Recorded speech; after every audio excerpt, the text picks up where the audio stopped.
தமிழின் மிக முக்கியமான ரைட்டர்ஸ் யாருமே அவங்களுக்கு கள நிலவரங்கள் என்ன, அந்த போராட்டங்களுக்கு வரவே இல்லை. புதுசாக பல பையன்களும் சில பெண் எழுத்தாளர்களும் பிரமாதமான புதிய தளங்களில் கதைகளை எழுதினார். படைப்பு என்பது அது ஒரு மிக மிக ஆழமான அர்ப்பணிப்புள்ள தன்னை இழக்கிற ஒரு விதையை நம்முடைய ஈர மண்ணில் போடும்போது ஒரு செடி முளைச்சது பிறகு நீங்கள் எவ்வளவு தோண்டி பார்த்தாலும் அந்த விதையை கண்டுபிடிக்கவே அது மண்ணோடு மண்ணாக கரை. இந்த கரைகிற அனுபவத்தை, இந்த கரைகிற அந்த அர்ப்பணிப்பை, அந்த ஆத்மார்த்தத்தை எவன் ஒருவன் கடைசி வரையிலும் தக்க வைத்துக் கொண்டிருக்கிறானோ அவங்கிட்ட இருந்து இந்த சமூகத்திற்கு ஏதாவது ஒன்று எப்பொழுதாவது எந்த நேரத்தில் வேண்டுமானாலும் என்னால் நினைவுபடுத்திக் கொள்ளக்கூடிய ஒரு கதையோ, ஒரு சினிமாவின் காட்சியோ, ஒரு முழு சினிமாவோ இன்றைக்கு வரையிலும் மரணித்து போகாமல் உயிரோடு இருக்கிற ஜீவிதமான படைப்பு அப்படின்னு அதை நம்ம சொல்லலாம். ஒரு இலக்கிய பிரதி திரும்ப திரும்ப வாசிக்கப்படும் போது, காலத்தின் முன் வைத்து அதை வாசிக்கும் போது அது புதிய அனுபவங்களை, புதிய வாசிப்பை, புதிய மனநிலையை, புதிய வாழ்க்கையை நமக்கு அறிமுகப்பட்டது. இன்றைக்கு தமிழில் உலகின் மற்ற எந்த மொழிக்கும் ஈடிணை இல்லாத காத்திரமான படைப்புகள் நமக்கு. எனக்கு வாசிப்பு மட்டும்தான் உலகின் எந்த பிரதேசத்தில் இருந்தாலும் கூட நம்மை புத்தம் புதிய மனிதர்களாக, ஒரு கிரியேட்டிவ் மனமுள்ள மனிதர்களாக வைத்தது.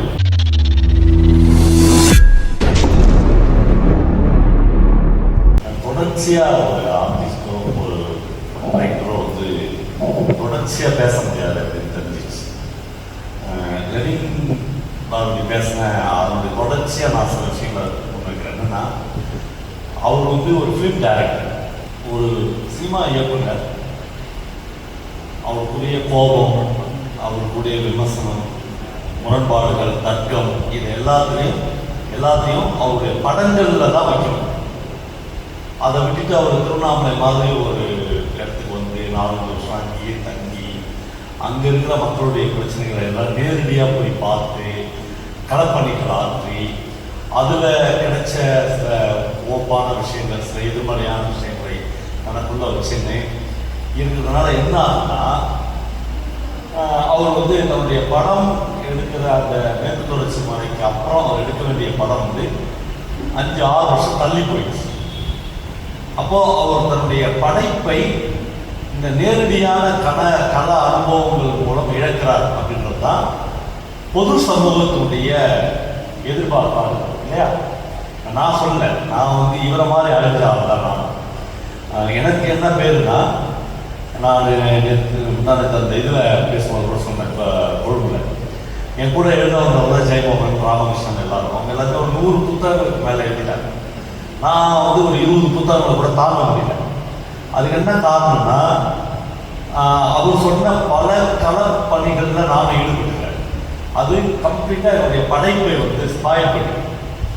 இப்போ எங்கள் மனசுத்துற வழியில் இருந்த மரங்களெல்லாம் ஒரு தாட்டி இல்லை வெட்டி சாய்ச்சாங்க. நான்லாம் போய் காலையில் நானும் என் பையனை போய் அந்த மறியலில் உட்காந்தோம். போய் அந்த முழுக்க கலெக்டரோட பேசி விவாதம் நடந்து அதை தடுத்தோம். அது மாதிரி நூற்றுக்கணக்கான விஷயங்கள் இருக்குது. அப்போ இது ஒரு முக்கியமான கேள்வி இருந்தால் நான் சும்மா கொஞ்ச நேரம் அவங்களோட பேசுகிறேன். அப்போ ஒரு படைப்பாளி, இப்போ அசோகமித்ரன், சுந்தரராமசாமி, அந்த மாதிரியான தமிழின் மிக முக்கியமான ரைட்டர்ஸ் யாருமே அவங்களுக்கு கள நிலவரங்கள் என்ன, அந்த போராட்டங்களுக்கு வரவே இல்லை. அதனால அவங்களுடைய டி ஜானகிராமன் இந்த பெரிய லிஸ்ட்டை அப்படி வைக்கலாம்.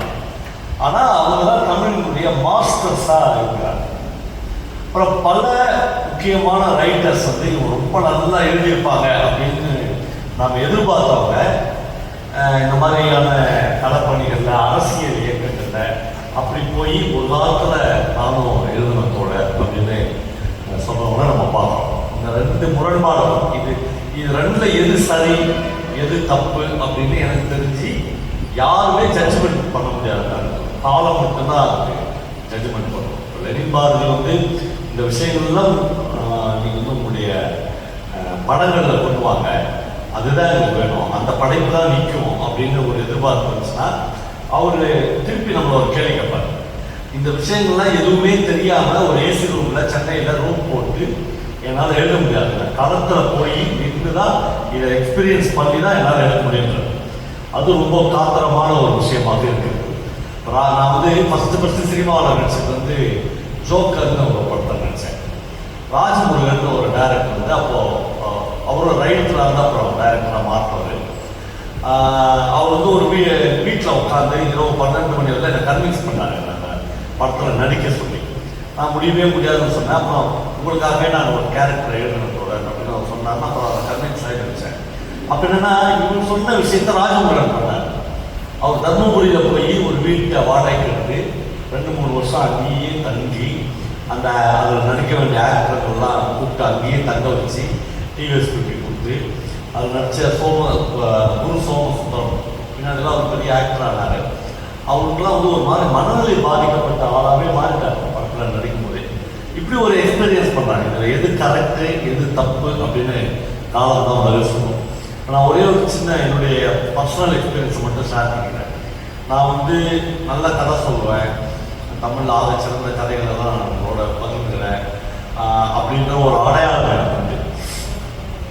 ஆனால் என்னென்னா நான் வந்து இந்த கதை சொல்கிறது அப்படின்றத என் லைஃப்பில் ப்ரொஃபஷ்னலாக இதை வந்து ஒரு தொழில் ரீதியாக சொல்லணும், அது இது வந்து யாருமே சொல்லலை, நாம தான் இதை முன்னெடுக்கணும் அப்படின்லாம் நான் எதுவுமே எடுக்கலை. நான் பல என்னுடைய நேர்காணல்கள் அதில் சொல்லியிருக்கேன்.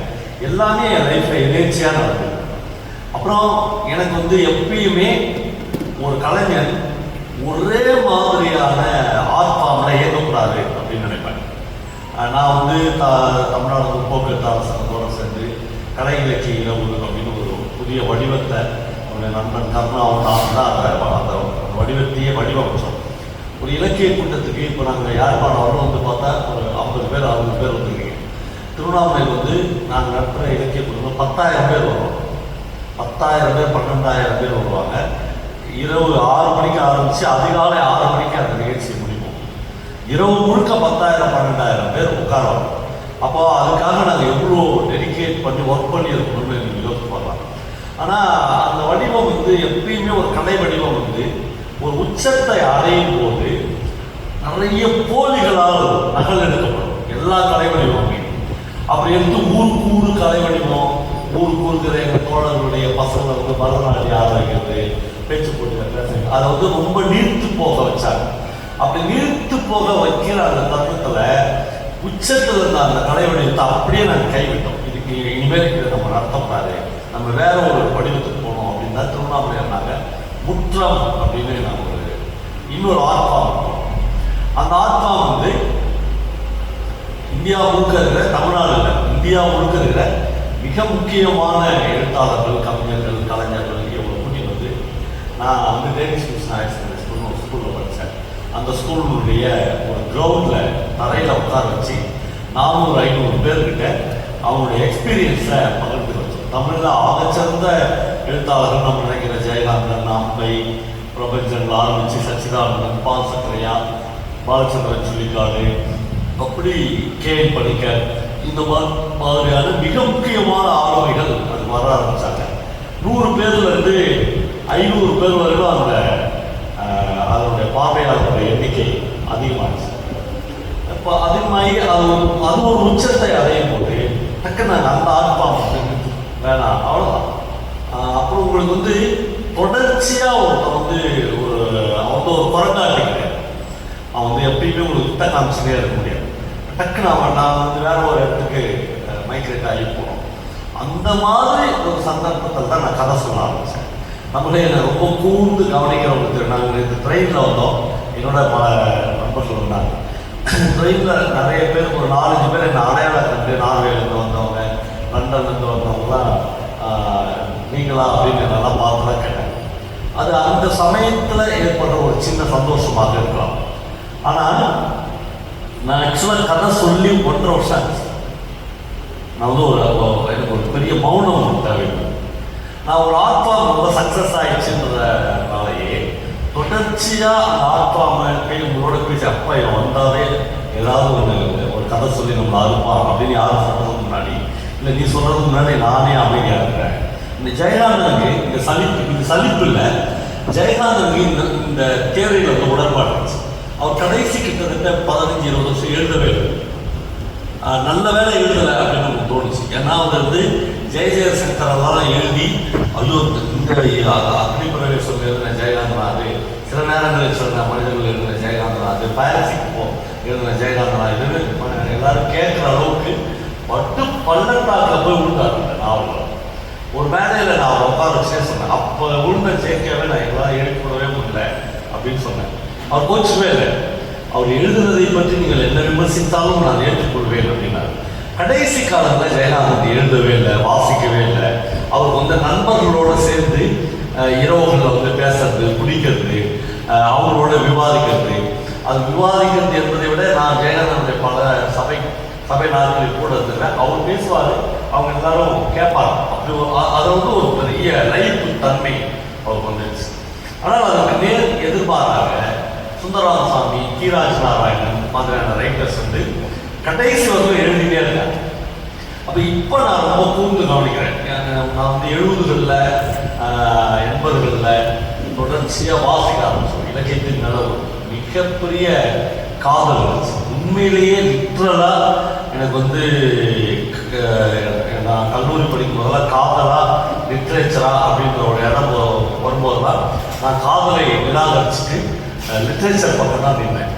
ஆனால் இந்த பீரியட்ல இந்த ஃபோன் வந்த பிறகு, சமூக ஊடகங்கள் வந்த பிறகு லிட்ரேச்சர் வேற என் வயசுல ஒரு சின்ன பையனாக இருக்கிற ஒருத்தங்க அவ்வளோ பெரிய ஒரு காதல் வரலாம் வந்து ரீல்ஸ் பார்க்கறது, உடனடியாக கடந்து போகிறது, ஒரு ஆழ்ந்த வாசிப்பு, ஒரு தீவிரமான வாசிப்பு அது மாதிரிலாம் இல்லவே இல்லை. இப்போ என்னோட இந்த திருவண்ணாமலை இந்த பல்லவன் ஒருத்தர் இருக்கார்.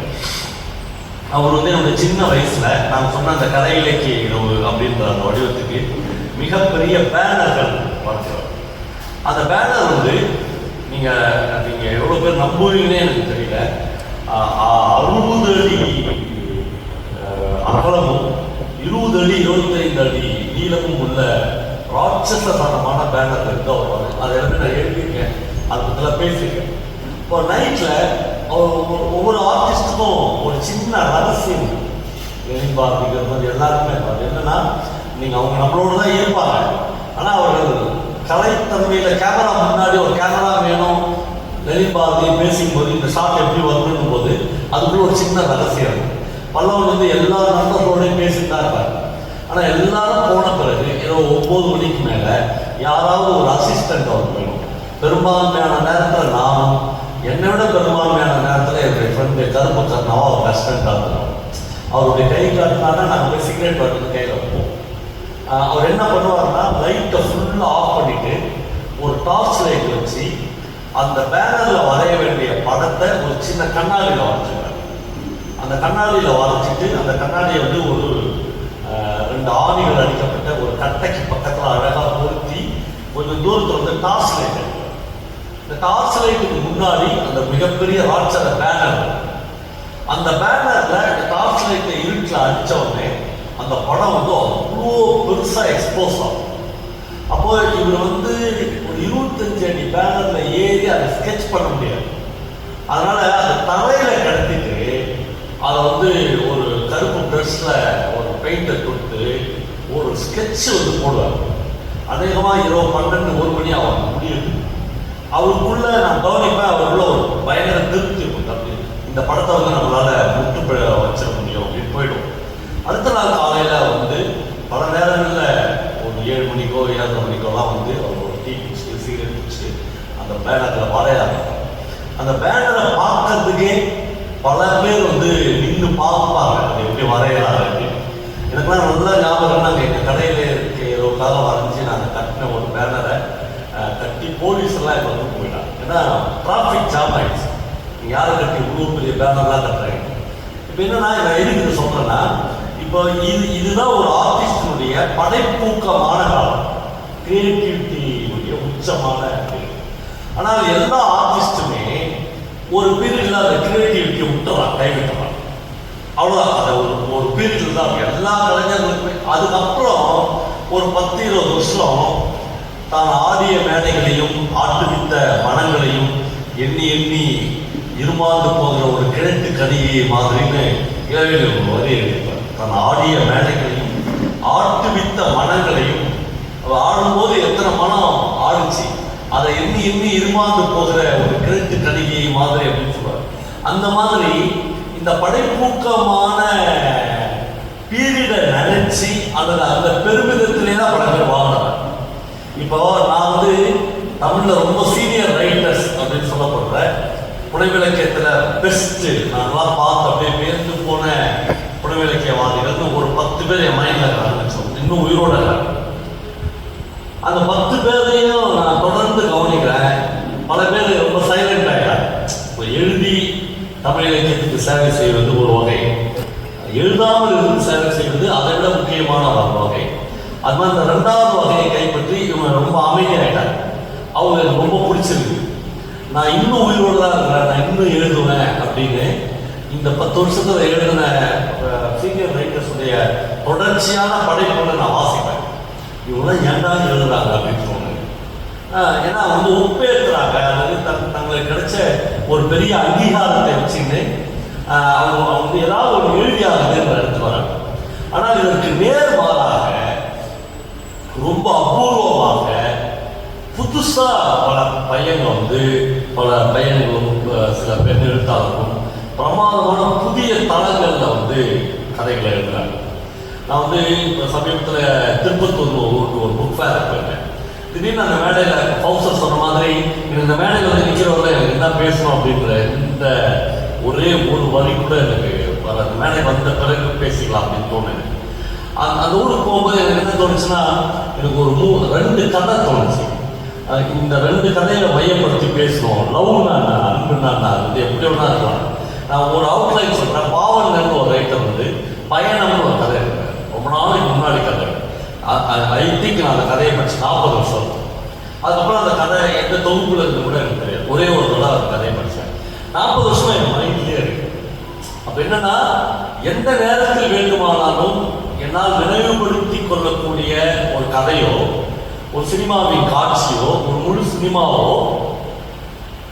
இன்றைக்கு வரையிலும் மரணித்து போகாமல் உயிரோடு இருக்கிற ஜீவிதமான படைப்பு அப்படின்னு அதை வந்து நம்ம சொல்லலாம்.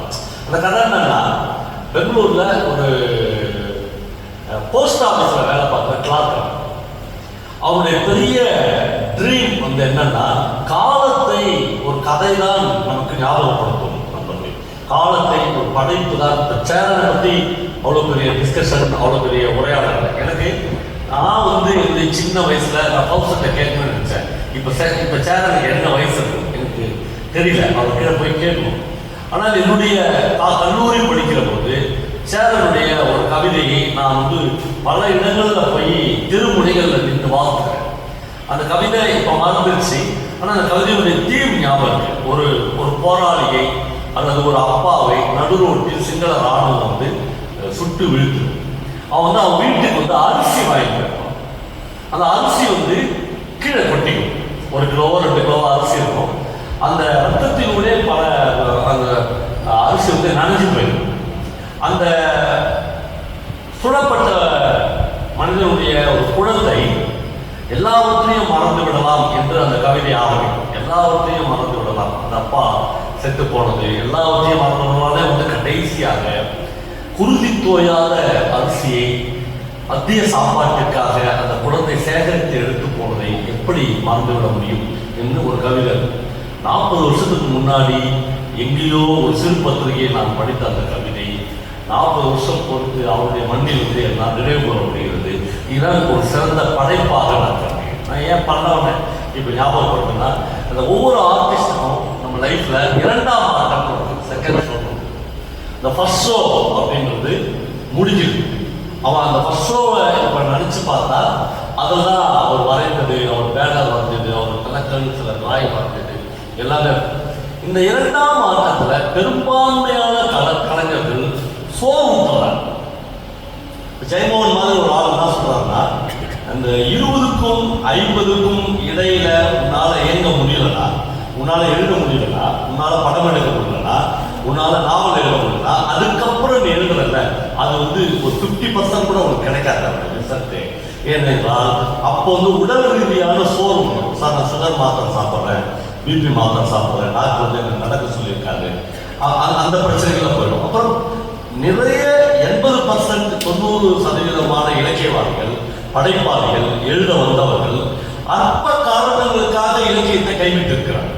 என் பொண்ணு கல்யாணம் பண்ணணும், என் பையனுக்கு MBBS சீட் வாங்கணும், ஒரு வீடு கட்டணும், இந்த மாதிரியான அற்ப லௌகீக காரணங்களுக்காக தி பெஸ்டா வந்து உலகத்துக்கே ஒரு மிகப்பெரிய போயிட்டா வருவான், உலகத்துக்கே ஒரு மிகப்பெரிய சிறுகதை ஆசிரியரா வருவான் அப்படின்னு சமூகம், தமிழ் சமூகம் நம்பின பல பேர் ஒரு வீடு கட்டுறதுக்காக, ஒரு பொண்ணு கல்யாணத்துக்காக, ஒரு பையனுக்கு MBBS படிக்க வைக்கிறதுக்காக அந்த படைப்புகளை கைவிட்டவர்களை நமக்கு தெரியும். ஆனால் படைப்பு என்பது அது வந்து ஒரு மிக மிக ஆழமான அர்ப்பணிப்புள்ள, தன்னை இழக்கிற ஒரு விதையை நம்ம ஒரு ஈர மண்ணில் போடும்போது ஒரு செடி முளைச்சிட்ட பிறகு நீங்கள் எவ்வளவு தோண்டி பார்த்தாலும் அந்த விதையை உங்களால் கண்டுபிடிக்கவே முடியாது. அது மண்ணோடு மண்ணாக கரை. இந்த கரைகிற அனுபவத்தை, இந்த கரைகிற அந்த அர்ப்பணிப்பை, அந்த ஆத்மார்த்தத்தை எவன் ஒருவன் கடைசி வரையிலும் தக்க வைத்துக் கொண்டிருக்கிறானோ அவங்கிட்ட இருந்து இந்த சமூகத்திற்கு ஏதாவது ஒன்று எப்பொழுதாவது கிடைக்கும். நல்லா வண்ணதாசன்லாம் நீர்த்து போச்சு, இதுக்கப்புறம் அவரால் ஒரு கதை எழுதவே முடியாது, அவருடைய பீரியட் முடிஞ்சிச்சு அப்படின்னு நினைச்சிட்டு இருந்தப்போ அகிலம்னு ஒரு கதை எழுதுறாரு. ஒரு வருஷத்துக்கு முன்னாடி ஏதோ ஒரு சிறுபத்திரிகை எடுத்து படிச்சா அவருடைய அகிலம்னு ஒரு கதை வருது. பிரமாதமான நான் வந்து புதுசா எழுத ஒரு பையனுக்கு நிகராக ஒரு கதை எழுதியிருக்காரு அப்படின்னு தோணும். முத்துலிங்கத்தெல்லாம் நான் வந்து இப்போ போய் நேராக பாஸ்டர்லாம் பார்த்தேன். அவர் வந்து கிட்டத்தட்ட 85, 87, 90 வயசு கூட இருப்பார். ஆனால் மைண்ட் வந்து அவ்வளோ ஃப்ரெஷ்ஷாக வச்சுருக்காரு.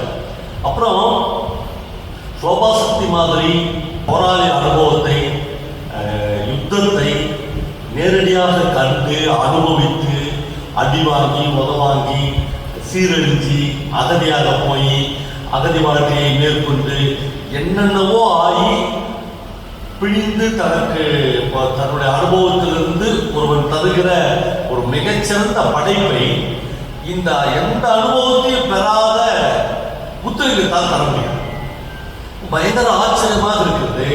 அப்போ இப்ப லெனின் பாரதி பேசின இந்த தாட் இருக்குல்ல, முதல்ல சொன்னேன், நான் நேரடியாக போய் திருவண்ணாமலை தங்கினேன், நான் நேரடியாக அந்த மக்களோட வேலை பார்த்தேன், இது எதுவும் இல்லை. ஆனால் அவருக்கு ஏன் வந்து சமூக சீர்திருத்தமோ புரட்சியோ இல்லை. முத்துலிங்கத்தினுடைய ஒரே நோக்கம் வந்து ஒரு ஜீவிதமான கதையை மட்டும் கொடுத்து விட வேண்டியது மட்டும்தான் நம்முடைய. உங்களுக்கு வந்து வேற சில தாட்ஸ்.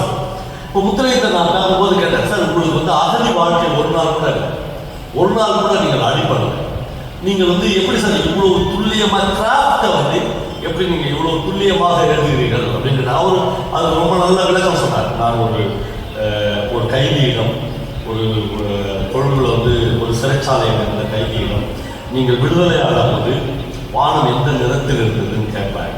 நான் சொன்னேன், நான் தான் சொல்ல மாட்டேன் சார். அப்போ நான் விடுதலையாகி எப்படியாவது என் ஊருக்கு போய் என் பொண்டாட்டி பிள்ளைங்க இருந்தால் உயிரோடு இருந்தால் மிச்சம் இருந்தால் தான் பார்க்க விரும்பினோடைய வானம் என்னென்ன இடத்துல இருக்குதுன்னு பார்க்குற வேலை இருந்தது இல்லை. அவர் சொன்னார், சந்திரி 10 கைதிகளிடம் நீ விடுதலையான கைதிகளிடம் நீங்கள் கேட்டால் ஒரு கைதி வானத்தை பார்த்துருப்பான், அவங்ககிட்ட இருந்து வானம் என்ன நிலத்தில் இருந்தது என்பதை என் கதைக்காக நான் எடுத்துக்கொள்வேன்.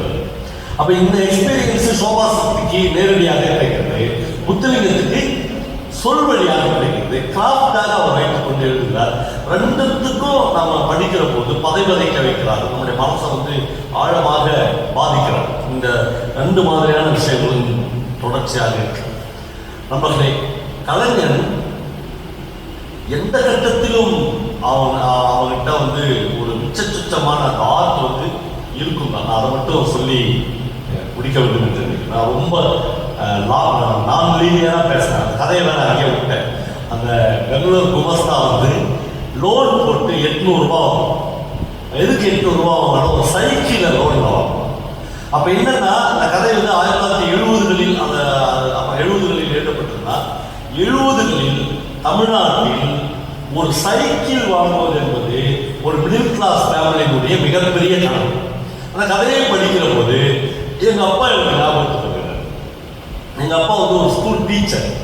நான் வந்து எங்கள் அப்பா பயங்கர கிண்டல் பண்ணுவேன். என்னென்னா காலையில் எழுந்துச்சு ஒரு பக்கம் மண்ணெண்ணெய் ஒரு பக்கம் தேங்காய் 2 கப்பில் எடுத்துன்னு எங்கள் அப்பா வந்து அவர் வச்சுருந்த அந்த மிக பழைய சைக்கிளை துடைப்பார்.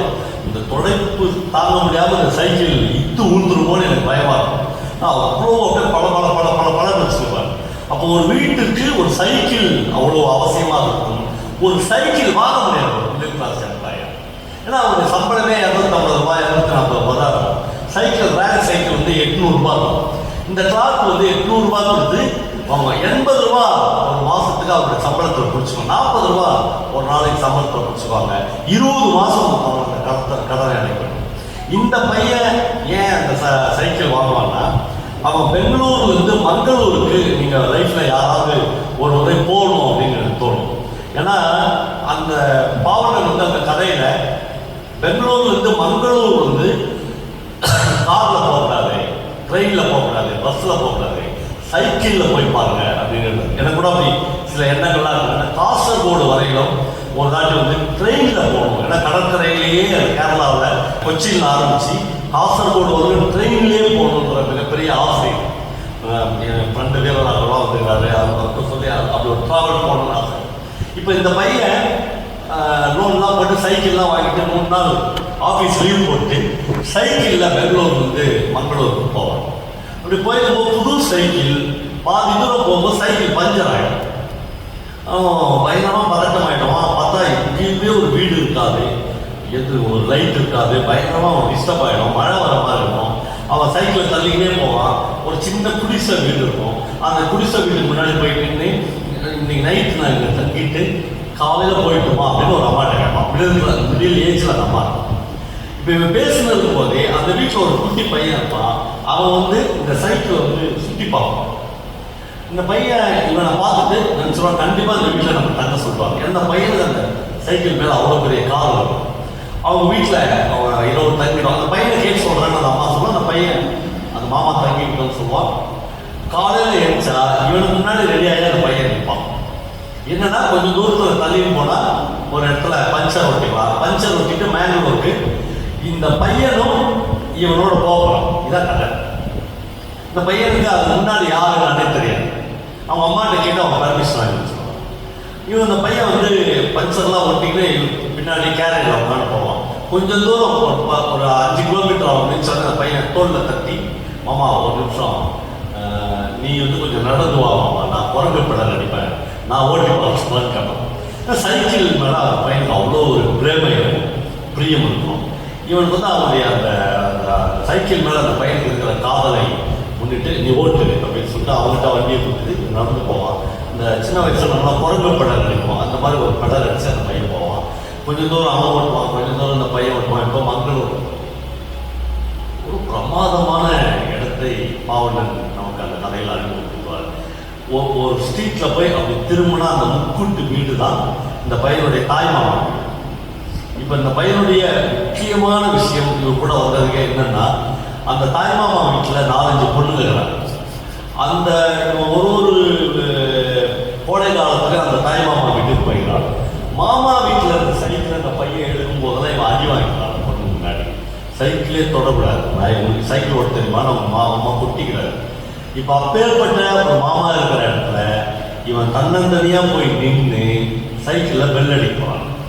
இப்போ மாமாவும் மாமா பெண்களும் வந்து இவனை பார்க்க போகிறாங்க. இவன் கையில் ஒரு சைக்கிளோடு நிற்க போகிறான். இந்த ஆள் கூட வந்து அவங்க யாருக்கும் தெரிய போகல. இவன் நல்லா செட்டப் பண்ணி அந்த மாமாவை நீ கூட வராத, நான் மட்டும் போய் எங்கள் மாமா வீட்டில் பெல் அடித்து நம்ம சைக்கிளே வந்துடுற ஊருன்னு சொல்லணும். இப்போ ரொம்ப சந்தோஷமாக இவன் நின்றுடுவான். இவன் சைக்கிள் எடுத்துகிட்டு போவான். சைக்கிள் எடுத்துகிட்டு போகும்போது பாவன் அந்த வரியை எழுதுறாரு. பெங்களூருக்கு போகக்கூடிய ஒரு பஸ் வந்து அந்த முக்கூட்டில் திரும்புகிற பஸ்ஸை கை காட்டி ஏறி இந்த போஸ்ட் ஆஃபீஸ் கிளார்க்கு உட்காந்து பெங்களூருக்கு ஒரு டிக்கெட் கொடுங்க அப்படின்னு கேட்குறாரு என்று அந்த கதையை முடித்து விடுது. எனக்கு சின்ன 40 வருஷத்துக்கு முன்னாடி அந்த கதையை படிக்கும்போது காதலை, அன்பை இப்படி சொல்ல முடியுமான்னு தோணுச்சு. இவன் வந்து கஷ்டப்பட்டு வாங்கின அந்த சைக்கிளை விட அதை விட மாபெரும் காதல் வைத்திருக்கிற அந்த பையனுக்குரியது அந்த சைக்கிள் அவன் நினைக்கிறான். அவன் திரும்பி போயிடறான். No claim. அந்த பையனுக்கு அந்த சைக்கிளை வாங்க அவன் வந்து விரும்பவே இல்லை. நான் இப்படி ஒரு கதை படிச்சுட்டு எனக்கு அந்த லைஃப் வந்து அந்த அன்பு வந்து இன்னமும் தேங்கி நிற்குது. ஆனால் நான் ரொம்ப சமீபத்தில் சென்னிலம் அப்படின்னு ஒரு தொகுப்பு ஜெயராமனுடைய தொகுப்பு மிஸ் பண்ணாத நீங்கள் வாங்கி படிக்கணும். அதில் இதே மாதிரி ஒரு புதுசாக சைக்கிள் வாங்கின ஒருத்தனை வந்து அந்த ஊரில் இருக்கிற ஒருத்தன் வந்து ஒரு லிஃப்ட் கேட்பான். இவன் லிஃப்ட் கொடுக்க மாட்டான். ஏன்னா இவன் மைண்டில் வந்து என்னன்னா முதல் இந்த சைக்கிள் வந்து தன்னுடைய மனைவியை உட்கார வச்சு ஓட்டணும்னு அவன் தோணும். அப்புறம் எவனோ அந்த நடுவரத்தில் லிஃப்ட் கேட்கறான், இவனை லிஃப்ட் கொடுக்கூடாதுன்னு நினைக்கிறான். ஆனால் அவன் என்னப்பா சார் ஒரு மனுஷன் இந்த ஒத்தாசோட பண்ண மாட்டேன் இவன் கூட போவான். அந்த கதை வந்து அப்படி போனால் ரத்த கலரு ரத்த கலரையாக முடியுது. என்னன்னா அந்த கதையுடைய மையம் அந்த கதை சொல்லலை. அந்த கதையுடைய இறுதியில் என்ன நடக்குதுன்னா இந்த சைக்கிள் வாங்கினவங்க வந்து அந்த கிராமத்தில் இருக்கிற தலித் கம்யூனிட்டிஸ் சொன்னாங்க. இந்த லிஃப்ட் கேட்டு வரவங்க வந்து ஒரு இடைஜாதி சமூகத்தை சொன்னாங்க. இவன் வந்து ஏன்னா நான் தான் உங்களுக்கு லிஃப்ட் கேட்டா நீ கொடுக்கலாமாடா, உன் கூட உட்காந்து அவன் தோலை வச்சுட்டு வந்தேன் என்று ரத்த கலரை நடக்கலராகி ஒரு மிகப்பெரிய கலவரத்தோடும் கொலையோடும் அந்த கதை முடிவதாக ஜெயராணி எழுதியிருக்கிறார். ரெண்டுமே சைக்கிளை பற்றியான கதைகள் தான். ஆனால் இந்த 30 வருட 40 வருட வாசிப்பு எனக்கு இப்போ பாவலனுடைய அந்த பயணம் கதையை படித்தால் இது என்ன ரொம்ப ஃப்ளாட்டாக எழுதப்பட்டது, இந்த அன்பு நமக்கு தெரியாதா, இந்த அன்பு யாருக்கு வேண்டும் என்கிற கேள்வியை எழுப்புது. இப்போ எனக்கு தேவைப்படுகிறது ஜெயராமனுடைய கதையாக இருக்குது. ஒரு இலக்கிய பிரதி திரும்ப திரும்ப வாசிக்கப்படும் போது காலத்தின் முன் வைத்து அதை வாசிக்கும் போது அது புதிய அனுபவங்களை, புதிய வாசிப்பை, புதிய மனநிலையை, புதிய வாழ்க்கையை நமக்கு அறிமுகப்பட்டிருக்கும்.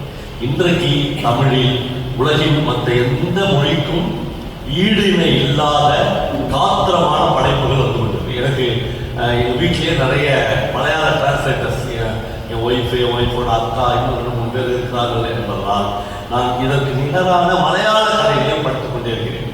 ஒரு பீரியடில் ஒரு 20 வருஷத்துக்கு முன்னாடி மலையாளத்தில் ஓவி விஜயன், எம் முகுந்தன், பால் சக்கரையா என்று ஒரு பெரிய லிஸ்ட் போடுவார்கள். உண்மையார் என்று ஒரு பெரிய லிஸ்ட் இவர்கள் காத்திரமாக எழுதுகிறார்கள். ஆனால் அவர்கள் ரொம்ப அனாவசியமாக தமிழ் எழுத்தாளர்கள் அவங்களை கடந்து போய் முன்னால் இருக்கிறார்கள். அப்போ எனக்கு கடைசியாக ஒரு விஷயம் தோன்றுகிறது. ஒரு 50-60 பேர் இந்த கூட்டத்தில் இருக்கலாம். இந்த கூட்டத்தில் சில புத்தகங்கள் காட்சிப்படுத்தப்பட்டிருக்கலாம். வாசிப்பு மட்டும்தான் உலகின் எந்த பிரதேசத்தில் இருந்தாலும் கூட நம்மை புத்தம் புதிய மனிதர்களாக, ஒரு கிரியேட்டிவ் மனமுள்ள மனிதர்களாக வைத்தது. கடைசியாக ஒரு விஷயம், சா தமிழ்ச்செல்வன் என்று தமிழில் ஒரு எழுத்தாளர் இருக்கிறார். அவர் கருப்பசாமி ஐயா என்ற ஒரு கதை. இந்த கதையும் 40-50 வருடத்துக்கு முன்னால் எழுதப்பட்ட கதை. அந்த கதையில இந்த கருப்பசாமி அப்படின்ற ஒரு சின்ன பையனுடைய அப்பா பேர் வந்து இசக்கிமுத்து. அவரு தன்னுடைய மனைவியின் கடுஞ்சொல் தாளாமல் ஊரை ஊற்றி சின்ன வயசுல ஓடிடுவார். அப்போ வந்து இந்த பையன் வந்து ரொம்ப சின்ன பிள்ளை கர்ப்பத்தில் இருப்பான். அப்புறம் அந்த அப்பா ஓடிட்ட பிறகு இந்த பையன் பிறப்பான். இந்த பையன் பிறக்கும் போதெல்லாம் வந்து வளரும் போதெல்லாம் ஊர்காரர்கள் எல்லாரும் அவங்க அப்பாவை பற்றியான கேரக்டர்ஸை மட்டும் அந்த பையனுக்கு சொல்லிக்கிட்டே இருப்பாங்க. அவங்க அப்பா இப்படி இருப்பான்டா, அப்படி இருப்பான். அவன் வந்து சுமைதாங்கி கல் மேலே உட்காரக்கூடாது. இவன் வேணும்னே இப்போ உட்காருவான். உட்காந்தோடனே எல்லாரும் கேட்பாங்க, உட்காந்தாருன்னா தண்டனை தெரியுமா? என்ன தண்டனை? இந்த கல்லை தூக்கி பின்னாடி போடணும், அவ்வளோதானே, நான் தூக்கி போட்டுருவோம், வந்து போட்டு போயிடுவான். அவன் ஒரு பெரிய ஆர்டிஸ்டிக் கேரக்டர். கருவாடு இருப்பான். கருவாடு இருந்தோடனே ஜனங்கள்லாம் போய் கருவாடு நிற்பாங்க. நின்றுட்டு நல்ல கருவாடு, தூத்துக்குடி கருவாடு வாங்கலாம், காசு இல்லையா? அத்தா யார் ஆத்தா காசு கேட்டது, இந்த ஆத்தா வாங்கிக்கிறேன் வந்து கொடுத்துட்டு 2 நாளில் கருவாட்டு கடையை மூடிடுவான். இந்த மாதிரி அவன் பல வேலைகள் செய்வான். எதுவுமே அவனால் சக்ஸஸ் பண்ண முடியாது. கடைசியாக வந்து அவங்க பெருநாள் வந்து ஒரு பொண்ணு கட்டிருப்பாங்க. பெருநாள் பெண்கள் வந்து ஆம்பளைங்களை அடக்கி ஆடுவாங்க. வேலராமன் ஊர் அது. அந்த பொம்பளை வந்தோடனே இவன் உண்டு இல்லைன்னு இவன் கர்ப்பமாக இருக்கிற பொண்டாட்டி விட்டுட்டு எங்கேயோ போயிடுவான். இப்போ இந்த பையனுக்கு 6-7 வயசு ஆகும்போது அவன் திரும்பி வருவான். முதல்ல பயங்கர சந்தோஷமா, நான் அப்படியே ஒரு அவுட்லைன்ல கதை சொல்றேன். அந்த பையனுக்கு பயங்கர சந்தோஷமா இருக்கும். ஏன்னா இந்த கேரக்டர் உள்ள தன்னுடைய அப்பா வந்து எப்பயுமே இந்த பிசினஸ் மேன்ஸு இந்த மூஞ்ச உருன்னு வச்சுன்னு எப்போ பார்த்தாலும் பணம் சம்பாதிக்கிற அப்பாக்களை பிள்ளைங்களுக்கு பிடிக்காது. இந்த மாதிரி ஒரு ஆர்டிஸ்டிக் கேரக்டர் அதில் வந்து பசங்களோட ரொம்ப லைவாக இருப்பார். இந்த பையன் எல்லாருமே சொல்லுவாங்க, எங்கள் அப்பா வந்துடுறாரு, எங்கள் அப்பா வந்து எனக்கு கால் சட்டை கூலிங் கிளாஸ் 5 ரூபா அந்த கூலிங் கிளாஸ், அந்த கால் சட்டை 7 ரூபா அந்த காலத்தில் அவ்வளோதான் அவர் வாங்கி வந்துருப்பார். அவன் பயங்கர பந்தாவாக இருப்பார் பையன். அப்புறம் அந்த பொண்டாட்டி வந்து இவன் மணிக்கு காலைல ஒரு நாள் எழுப்பி சொல்லுவாங்க, ரைட் நீ வந்துட்ட சந்தோஷம், இனிமேல் நம்ம நல்ல வாழ்க்கை வாழலாம். இத்தனை வருஷத்துல எவ்வளவு சம்பாதிச்சு முக்கியமான கேள்வி, லவ்லி கேள்வி. அவன் சொல்லுவான், என்ன இல்லையம்மா வந்து 4 நாள் ஆச்சு, நீ முதல் நாளே கேட்பான்னு நினைச்சேன், இது வரல கேட்கல அப்படின்னு போய் அவன் எடுத்து அந்த ட்ரங்கு பெட்டியை திறந்து ஒரு 34 ரூபாய் 40 பைசா எடுத்து அவன் கொடுப்பான். என்னையா இருக்கவா, நான் இந்த 4-5 வருஷமா சம்பாதிச்சது.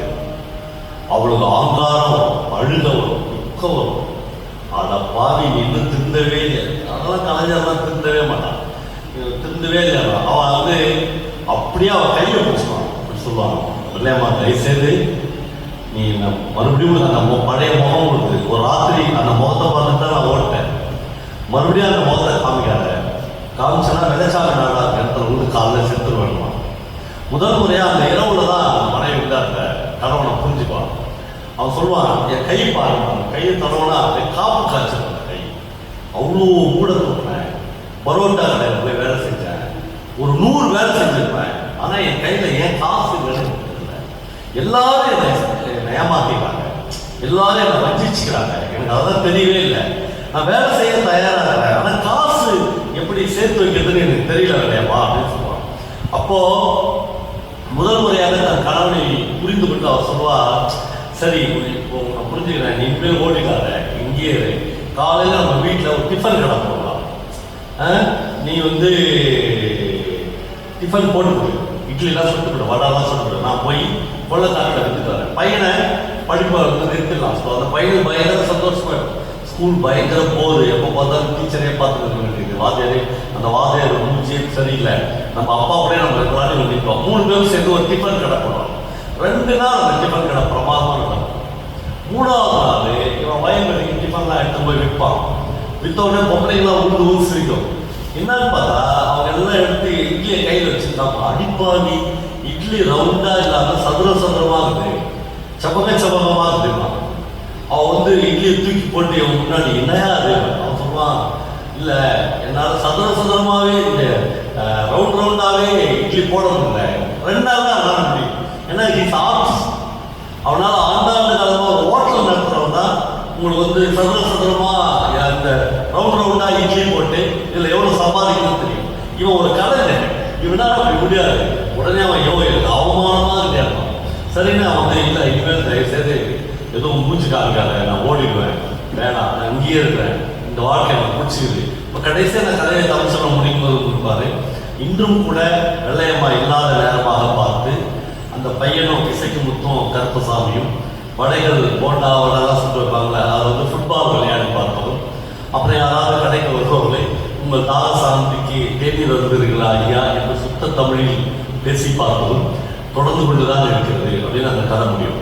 ஏன்னா ஒரு ஆர்டிஸ்ட் வந்து பல்லவன் பீரியட் முடிஞ்சிச்சு, பவா கதை சொல்றது முடிஞ்சிச்சு, அதெல்லாம் இல்லை புரியலாம்.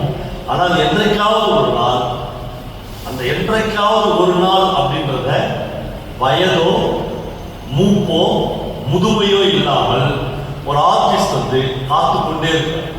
அந்த காத்து கொண்டு இருப்பது எதனால் என்றால், அவன் இதுவரையிலும் போன இடம் இருக்கல, இதுவரையும் நடந்த இடம் இருக்கல, அது இதுவரையும் ஓடின எல்லை இருக்கல, அதை ஒரு இன்ச்சாவது நம்ம வாழ்க்கையில தாண்டி விட வேண்டும் என்கிற முனைப்பு ஒவ்வொரு ஆர்டிஸ்டுக்கும் இருக்கிறது. அதுல இடையில் வீடு கட்டுவதற்காக அல்லது பொண்ணு கல்யாணம் பண்ணுவதற்காக, ஒரு பையனை MBBS படிப்பதற்காக எழுந்து போனவங்க இந்த லிஸ்ட்லேயே நீங்கள் சேர்க்கக்கூடாது. அப்படி இல்லாமல் உண்மையான கலைஞர்கள் அமைதியாக இருப்பது கூட, அல்லது எதிர்வினை ஆற்றாமல் இருப்பது கூட புலி பதுங்குவதற்கு சமம் என்று கூறி இந்த உரையை நிறைவு செய்கிறேன். அறம் சார்ந்த வாழ்க்கை அப்படின்னு நீங்கள் எதை கருதுறீங்கன்னு கேட்டாரு. உண்மையிலேயே அறம் சார்ந்த வாழ்க்கையை ஒரு தனி மனிதன் தன்னுடைய ஜீவிதத்தில் வாழ்ந்துவிட முடியுமா அப்படின்னு எனக்கு தெரியல. ஏன்னா எனக்கு இந்த மாதம் 27ஆம் தேதி வந்து 60 வயசு தொடங்குது, அது முடியுது. இது வந்து நான் பார்த்ததுல அறம் சார்ந்த வாழ்க்கை வாழ்வதான பாவலாக்கள் உலகத்தில் நிறைய நடக்குது. அப்புறம் எந்த மனிதனும் தன் வாழ்நாள் முழுக்க ஒரு பரிசுத்த மனிதனாக, ஒரு புனிதமான மனிதனாக நான் பார்க்கல. அவனுடைய வாழ்க்கையில் புனிதமான சில தருணங்களும் இருக்கு, கீழ்மையான பல தருணங்களும் இருக்கு. நான் வந்து பியூர் அப்படின்னு சொல்ற ஒரு மனுஷன் இனிமேல் தான் பிறக்கணும் அப்படின்னு தான் எனக்கு தோணுது. ஆனால் ஒவ்வொரு மனுஷனுக்கும் லட்சியவாத வாழ்க்கை என்று ஒன்று இருக்கு. ஒரு லட்சியத்தை நோக்கி என்பார்கள் சொல்றது முழுக்க லட்சியவாத வாழ்க்கை தான் இருக்கு. அந்த கிராமத்துக்கு போனது, சிப்காட்டை எடுத்து ஃபைட் பண்ணது, ஏன்னா அவருக்கு ஒரு லட்சியம் இருக்குது. அந்த லட்சிய வாழ்க்கையை அவர் அடைவதற்கு தொடர்ந்து முயற்சி செய்து கொண்டே இருக்கிறார். இப்போ நான் நேற்று ஒரு கூட்டத்தில் பேசும்போது சொன்னேன், ஒரு மிலிட்ரியில் வேலை பார்த்து ரிட்டையர் ஆன ஒருத்தர் வந்து ஸ்டேட் பேங்க்கில் வேலை செய்கிறார், செக்யூரிட்டி கார்டாக. அவர் தினந்தோறும் வந்து அவர் ஒய்ஃப் அடிப்பார், தண்ணி போட்டு போய் பயங்கர தண்ணி அடிச்சுட்டு ஒய்ஃபுக்கு அடித்தோட போலீஸ் ஸ்டேஷனுக்கு போவோம், பஞ்சாயத்து ஊரில் வந்து பஞ்சாயத்து பண்ணுவாங்க. ஆனால் நண்பர்களே, அந்த ஸ்டேட் பேங்க்கில் 30 எம்ப்ளாயிஸ் வேலை பார்க்குறாங்க. 30 பேர். இவர் வந்து நைட் டியூட்டி டெய்லி. இவர் சாயங்காலம் பேங்கிங் செக்யூரிட்டி கார்டாக வேலைக்கு போகும்போது 1 லிட்டர் பாலும் 4 புதையும் வாங்கிடுவார். என்னன்னா, அந்த ஸ்டேட் பேங்க் வாசல்ல சுற்றி திரிகிற தெருநாய்கள் 4 பேருக்கு இவர் வந்து புறைய வந்து பாலில் தொட்டு அந்த நாய்க்கு ஊட்டி விடுற ஒரு மனம் வந்து அந்த மனுஷனுக்கு. ஸ்டேட் பேங்க்கு உள்ள உட்காந்துற எந்த நாய்க்கும் அந்த மனசு இல்லை. அப்போ இவர் மட்டும்தான் இருக்கு. இப்போ நீங்கள் வந்து இவர் வந்து மற்றவருடைய பார்வையில் வந்து டெய்லி கொண்டாட்டி அடிக்கிறாங்க, பஞ்சாயத்துக்கு போக முடியல.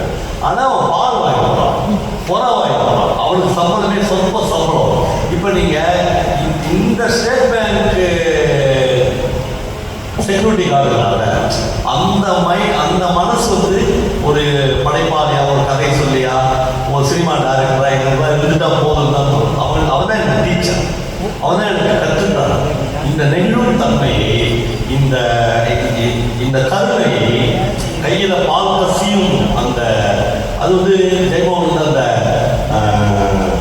சொத்து கணக்கு கதையில இந்த கத்தேல் சாஹிப்பை பற்றி எழுதும்போது சொன்னார், கை ஃபுல்லாக முடி முடிச்சிருக்கோம், கரடி உடம்பு மாதிரி கை இருக்கும் அப்படின்னு சொல்லிட்டு ஜெயமோகன் ஒரு வரி எழுதுறாரு. அது வந்து கை இல்லை, தாயின் 3வது முளை அப்படின்னு எழுதிருப்பார். அந்த 3வது முளைகளிலிருந்து சொல்லுகிற பால் தான் இந்த ஈகை, இந்த கருணை, எல்லாத்துக்கும் காரணம். ஆக அறம் சார்ந்த வாழ்க்கையை ஒரு எழுத்தாளர் நேரடியாக தன்னுடைய கதைகளில் எழுதக்கூடாது என்று நான் நினைக்கிறேன், போதிக்கக்கூடாது என்று நினைக்கிறேன். ஒருவேளை இந்த மாதிரி ஒரு வாழ்க்கை தான் அறம் சார்ந்த வாழ்க்கை அப்படின்னு நீங்கள் முடிவு பண்ணீங்கன்னா அது உங்களுக்கும் எனக்கும் வேறானது, ஒரே மாதிரி இருக்காது. அப்புறம் ஒரு முழுமையான அறம் சார்ந்த வாழ்க்கையை இதுவரைக்கும் மனித உலகத்தில் யாரும் வாழ்ந்ததாக தெரியும். ஒவ்வொருத்தருக்கும் ஒரு பிரமாதமான அம்சம் இருக்குது, ஒவ்வொருத்தருக்கையும் கொண்டாடி அடைக்கிற இன்னொரு தன்மை இருக்குது. ஒரு நாய்க்கு புறப்படுகிற ஒரு விஷயம், நாய்க்கு புறப்படுகிற விஷயத்தை மட்டும்